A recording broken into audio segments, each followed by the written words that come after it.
This is the fifth in a series of videos produced by QPilch to help you represent yourself in a civil court case. We think this is a lot like going on a long plane journey. The other videos in this series have looked at getting a ticket, packing and sharing your luggage, and getting ready to arrive at your destination, the trial. In this video, we will look more closely at one of the most important parts of a trial, questioning witnesses. We've all seen dramatic court cases in the movies, but actually, court is a solemn and technical place. We work methodically through all the issues and evidence. Each party in a trial usually has three main things to do. Number 1, opening statement. Number 2, presenting evidence. Number 3, closing statement. This video looks at questioning witnesses, which is part of step 2. For more information about all of these steps, see QPilch's fact sheet on representing yourself at trial. The first stage of questioning is called examination in chief. Examination in chief is when you are questioning your own witnesses. As a self-represented person, you may also call yourself as a witness. If you choose to be your own witness, you will give your evidence from the witness box without anyone questioning or leading you through. The judge may choose to comment or question you, however. Once a witness has given their evidence in chief, the other party can cross-examine them. They can ask questions to get evidence to support their own case, to weaken your case, or to try and make the witness seem less credible. After cross-examination, the witness might be re-examined to clear up any confusion that exists after cross-examination, or to try and repair the credit of the witness. Prepare beforehand. Prepare your questions for each witness beforehand. Use your essential packing list from video 3 to remind yourself what evidence you need each of your witnesses to give to the court. Also, prepare your questions to cross-examine the other side's witnesses if you can. Think about what they are likely to say and what questions you might ask to highlight the issues with each witness's evidence. Ask natural and simple questions using simple language. You don't need to use legal lingo or fancy words, even if the other side is. This will only confuse your witnesses. Keep each question short and to the point to make sure your witness responds with the specific information you want. One question at a time. Don't try to squeeze more than one point into each question. Ask about one thing at a time to move your witness through their story in an understandable way. Take your time. You don't need to rush. With each witness, take the time to check your documents and lists of questions to make sure you have asked all the questions that you need to ask.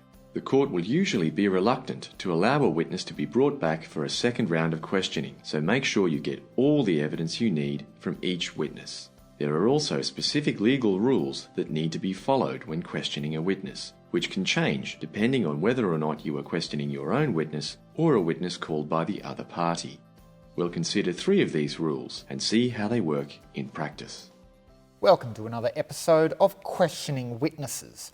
We're at the Queensland District Court where we have perfect condition for Paul and Dina's trial. My name is Tony and in the commentator's box with me is Bill. Thanks, Tony. And Paul is just stepping up to question his first witness. So, Miss Ross, you're a property valuer?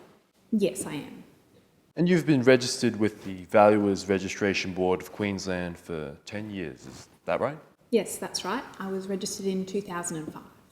And Dina's business is worth $160,000? Your Honour, I object to that question. Mr Peterson is leading the witness. Yes, I uphold that objection. Mr Peterson, you cannot ask your own witness leading questions. Oh no, this has not started well. The rules of the game clearly state that apart from 1 or 2 introductory remarks and questions, you can't ask leading questions when questioning your own witness to present your evidence in chief. Yes, that's right, Bill. For those of you watching at home, a leading question is a question that tells the other person how to answer it. Often, but not always, it will be a yes or no type question. Let's hope Paul gets it right this time. Ms. Ross, in your opinion, what's the value of the business? Well, I visited the business at Southbank on the 15th of May 2015 and I think it's worth $160,000. And he scores! Excellent example of getting your evidence in by letting your witness tell their story. Let's hope Paul does as well after the break, during cross-examination. The rules will change a little bit there. Look, looks like the parties are returning to the field. I have no more questions for this witness, Your Honour. Thank you, Ms Grogan. Mr Peterson, do you have any questions of this witness? Yes, Your Honour. Miss Forrest, you just told the court that the reason you didn't complete the contract was because you didn't think we had agreed on a fair price. Is that right? Yes, that's right. And you also said that the price was unfair because of a second valuation you got from Property Valuers Proprietary Limited, right? Yes, that's right. This is going well. Paul is using some leading questions, which he is allowed to do in cross-examination. What made you decide to get the second valuation? I just thought it would be a good idea to be careful, you know. Thank you, Miss Forrest. Your Honour, I don't have any more questions for this witness. Oh no! Paul didn't ask Dina a key part about his case. Paul wants to argue that Dina got a second valuation to get out of the contract. That's right, Bill. He forgot the evidence rule called Brown and Dunn. Those of you who are trial buffs will remember that you can't argue that a witness gave a false account unless you put that allegation to the witness when you are questioning them.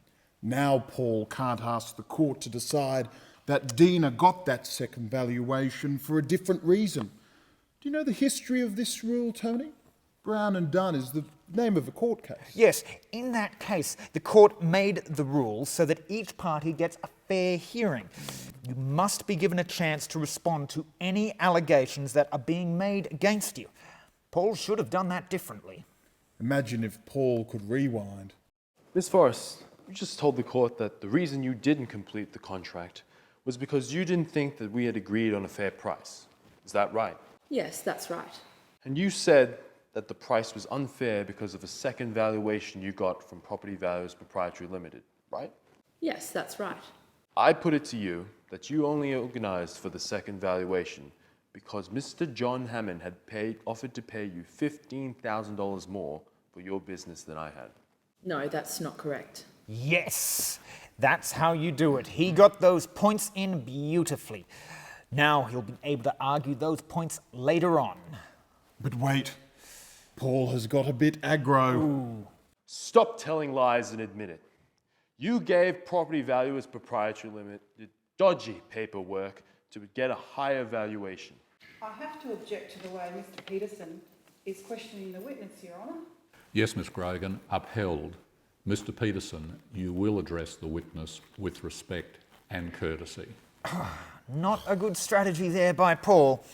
Most witnesses don't change their story under cross-examination, and badgering a witness will only make him look unreasonable. Usually, the best you can do is point out the inconsistencies or weaknesses in their argument and then move on. Let's see if he can bring it back under control. Sorry, Your Honour. Miss Forrest, earlier today, Mr. John Hammond gave evidence to the court that he offered you $195,000 to buy your business. Do you agree with that statement? No, I don't agree with that statement, Paul. I mean, we had discussions, but an offer was never made. Miss Forrest, we have also heard from a forensic accountant that there was a significant difference between the accounts you provided to Miss Ross to do the first valuation and the accounts that you provided to Property Valuers Proprietary Limited to do the second valuation. Is it true that you doctored the accounts of your business in order to obtain a more favourable valuation? No, that's not right at all. The business had picked up, so the accounts at the later date were different. I put it to you that you doctored the accounts so you could get a more favourable valuation and get out of the deal that you had made with me, and that you did this so you could accept the offer made by Mr. John Hammond. No, I've already told you that's not true.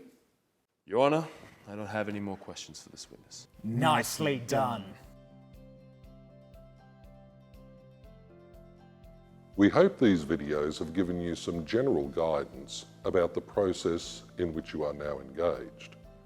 Remember, it's guidance only. These videos are not legal advice and are not intended to replace legal advice.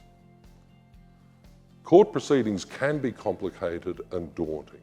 You need to understand and comply with the rules of court in which you are litigating in order to complete your journey through the court process.